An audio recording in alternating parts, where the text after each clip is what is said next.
मी प्रेरणा बोरगे, आवाज महाराष्ट्रामध्ये आपले हार्दिक स्वागत. पाहुयात आजच्या ठळक बातम्या.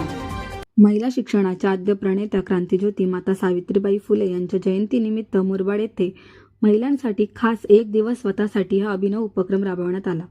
या उपक्रमात शेकडो महिलांनी सहभाग घेतला.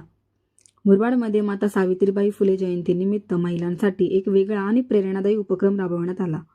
दैनंदिन जबाबदाऱ्या, घरकाम, कुटुंबाची काळजी यात गुंतलेल्या महिलांनी एक दिवस स्वतःसाठी जगावा या उद्देशाने एक दिवस स्वतःसाठी या उपक्रमाचे आयोजन करण्यात आले होते. या उपक्रमाचे आयोजन समाजसेविका अंजना भास्कर जाधव, रंजना शिंदे, चारुशिला गायकर, ज्योत्स्ना खोळंबे, कविता धस, कल्पना पवार, शिल्पा व्यापारी, ज्योत्स्ना पडवळ यांनी केले होते. त्यांच्या पुढाकारामुळे हा उपक्रम मोठ्या उत्साहात पार पडला. कार्यक्रमात महिलांसाठी विविध खेळ, मनोरंजनात्मक उपक्रमांचे आयोजन करण्यात आले होते.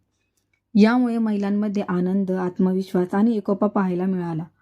या कार्यक्रमाला शुभेच्छा देण्यासाठी ठाणे जिल्हा परिषदेचे माजी उपाध्यक्ष सुभाषदादा पवार, नगरसेविका मधुरा सासे, माजी जिल्हा परिषद सदस्य प्राजक्ता भावार्थे, समाजसेविका सुवर्णा ठाकरे, माणिक उबाळे, संकिता साबळे, ज्योती गोडंबे, शिल्पा देहेरकर, श्रीकांत धुमाळ, नरेश व्यापारी, जिया सय्यद यांच्यासह अनेक मान्यवर उपस्थित होते. माता सावित्रीबाई फुले यांच्या विचारांना प्रत्यक्ष कृतीत उतरवणारा हा उपक्रम महिलांसाठी प्रेरणादायी ठरला असून भविष्यातही असे उपक्रम सातत्याने राबवावेत अशी मागणी महिलांकडून होत आहे. महिलांच्या सक्षमीकरणासाठी असा सकारात्मक उपक्रम राबवणं हीच सावित्रीबाई फुलेंना खरी आदरांजली ठरत आहे.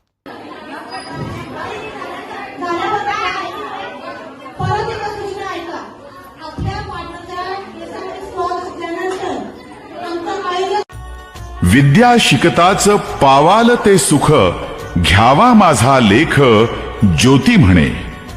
त्या काळी समाजात स्त्रियांना मानाचं स्थान नव्हतं. संसार करणारी, चूल आणि मूल सांभाळणारी स्त्री गुलामाप्रमाणे जीवन जगत होती. शाळा शिकण्याचा तिला अधिकार नव्हता. स्वतंत्र विचार करण्याची तिला मुभा नव्हती.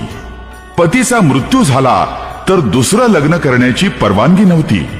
उलट पतीच्या जळत्या सरणात उडी मारून सती जाण्यासाठी तिला भाग पाडलं जात होतं. हे असं का? याला कारण एकच, अज्ञान.